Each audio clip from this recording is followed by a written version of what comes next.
এই মুহূর্তে আমার হাতে যে ফোনটি দেখতে পাচ্ছেন এটি একটি রেডমি ব্র্যান্ডের ফোন, মডেল রেডমি নোট 9। তো এই ফোনটিতে কাস্টমার আমার কাছে নিয়ে আসছে, নেটওয়ার্ক আসছে না। তো আমি সর্বপ্রথমে এই ফোনটির বেসব্যান্ড চেক করলাম, দেখতে পাচ্ছি বেসব্যান্ড আননোন। এখানে দেখা যাচ্ছে আইমি নাম্বার, সেটাও নেই। আমরা সবাই জানি যে বেসব্যান্ড না থাকলে একটা ফোনের আইমি নাম্বার কখনোই থাকে না। তো এই ফোনটিকে আমি ঠিক করার চেষ্টা করব। প্রাথমিক পর্যায়ে কাস্টমারের কাছ থেকে আমি শুনেছি যে এই ফোনটি অন্য কোনো দোকানে অন্য কোনো কারণে দেখানো হয়েছিল, কিন্তু সে খুলে কাজ করার পর থেকে আর এই ফোনটিতে নেটওয়ার্ক আসে না। তো আমি সরাসরি ফোনটিকে খুলে দেখব যে ফোনটার ভিতরে কি সমস্যা হয়েছে।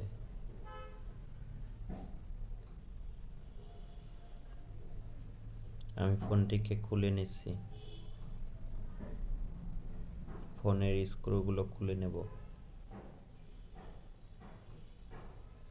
ভিডিও স্পিড বাড়িয়ে দিয়েছি, না হয় ভিডিওটি অনেক লম্বা হয়ে যাবে।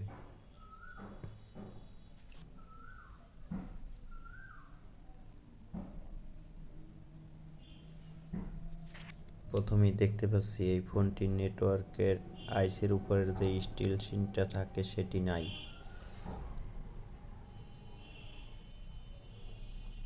স্টিলের প্যানেলটি তুলে ফেলছে এবং দেখতে পাচ্ছি যে ডব্লিউটিআর আইসিটা খুব হিটানো অবস্থায় আছে।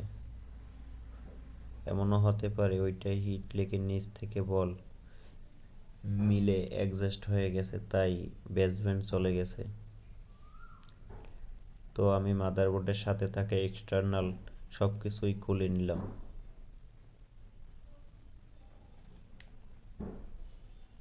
পিসিবি স্ট্যান্ডে মাদারবোর্ডটি লাগিয়ে নেব। যেহেতু অন্য কোনো টেকনিশিয়ানের কাছে দেখানোর পরে এই সমস্যা হয়েছে, তাই আমি প্রথমে ডব্লিউটিআর আইসিটি উঠিয়ে রিভল করে আবার লাগিয়ে দেখব। যদি ঠিক না হয় সেক্ষেত্রে আমি ডব্লিউটিআর আইসিটি পরিবর্তন করে দেব।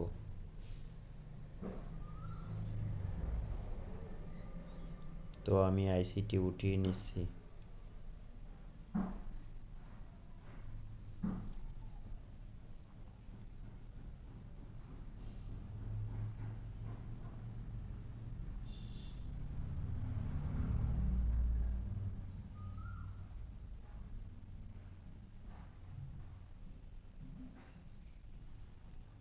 আমার আইসি তোলা শেষ।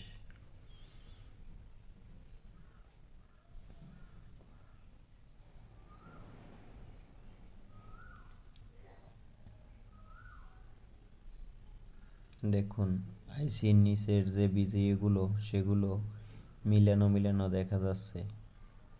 কয়েক জায়গা থেকে অ্যাডজাস্ট হয়ে গেছে, হয়তোবা ওই ব্যক্তি কোনো কারণে হিট দিছিল। আইসির নিচ থেকে বিজিএগুলো অ্যাডজাস্ট হয়ে গেছে।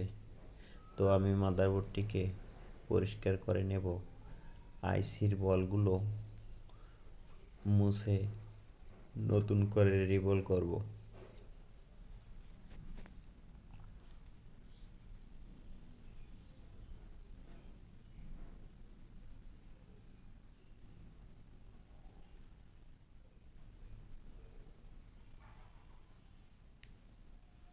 আমি এই আইসিটিকে রিবল করব মাস্টার প্লেটের মাধ্যমে।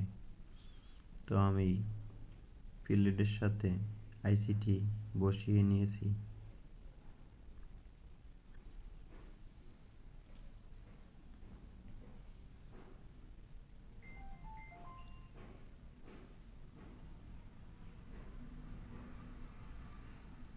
আমি এখানে ব্যবহার করব মেকানিক ব্র্যান্ডের 183 ডিগ্রি যে বিজিএ পেস্টটা আছে সেটি ব্যবহার করব।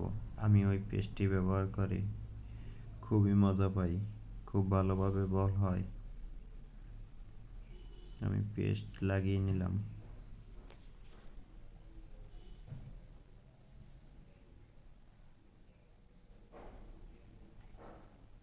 টিস্যু পেপার দিয়ে ভালোভাবে মুছে নেব, না হয় বলগুলো ছোট বড় হয়ে যেতে পারে।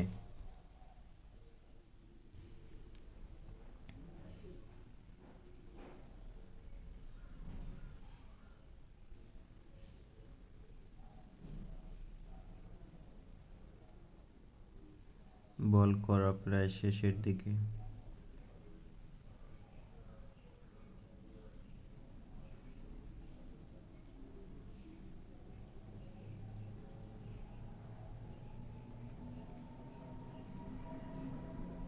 প্লেট থেকে আইসিটিকে বের করে নেব।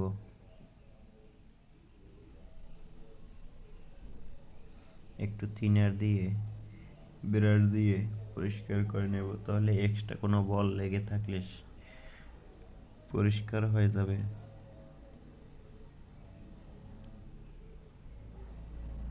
দেখুন একদম ক্লিয়ার ভাবে বল করা হয়েছে।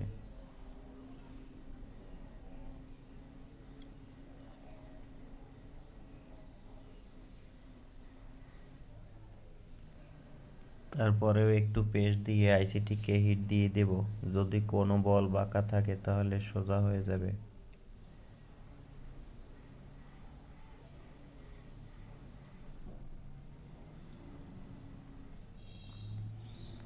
আমি এখন মাদারবোর্ডের এক্সট্রা বলগুলো আয়রনের সাহায্যে তুলে নেব।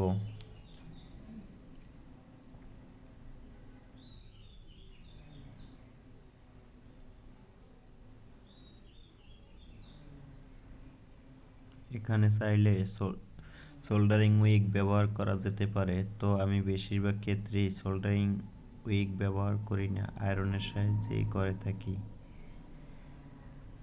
তো মাদারবোর্ডের বলগুলো পরিষ্কার করা শেষ, এখন আমি আইসিটি লাগিয়ে দেব।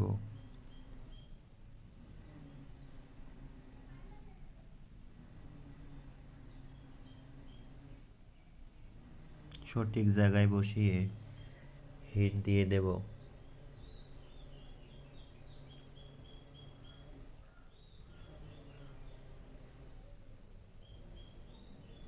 আইসিটি প্রায় লেগে গেছে।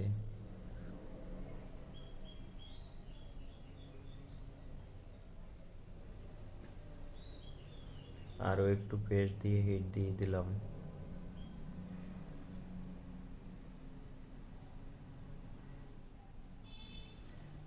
আইসি লাগানো শেষ, মাদারবোর্ডটি ঠান্ডা করে নেব।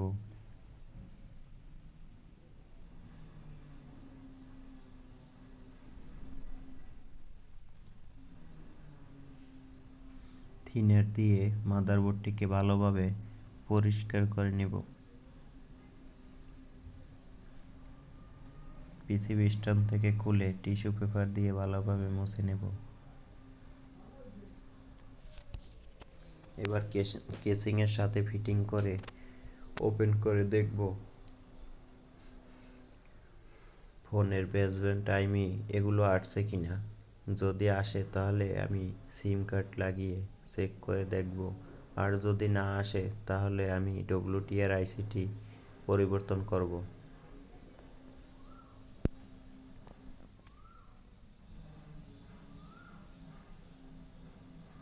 তো আমি ফোনটিকে ওপেন করে নিচ্ছি।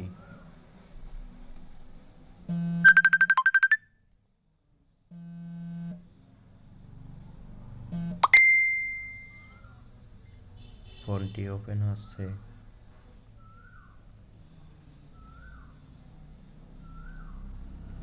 চলে যাব সেটিংয়ে।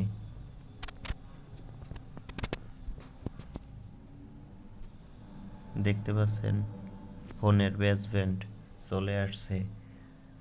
তো যেহেতু এই ফোনের নেটওয়ার্ক ইঞ্জিনিয়ারগুলো পিছনে ব্যাক সাইডে, তাই আমি কেসিং এর সাথে ভালোভাবে ফিটিং করে নিলাম। এরপরে সিম কার্ড লাগিয়ে ওপেন করে দেখব আমাদের কাঙ্ক্ষিত ফোনটিতে নেটওয়ার্ক আসে কিনা। তো আমি কেসিংয়ের সাথে পুরোপুরি ফিটিং করে ফোনটিকে ওপেন করে দিচ্ছি। দেখা যাক ফোনটির নেটওয়ার্ক আসে কিনা।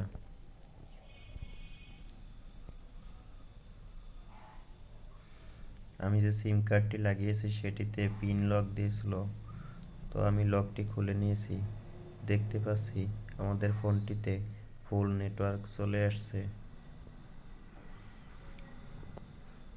তো আজকের ভিডিওটি এই পর্যন্তই। দেখা হবে পরবর্তী নতুন কোনো ভিডিও নিয়ে। সেই পর্যন্ত সবার সুস্থতা কামনা করছি। ধন্যবাদ। আর চ্যানেলটি ভালো লাগলে সাবস্ক্রাইব করে রাখতে পারেন। এই একই ভিডিও আমার ফেসবুক পেজেও আপলোড করা হয়, সেখানেও গিয়ে ফলো দিয়ে রাখতে পারেন।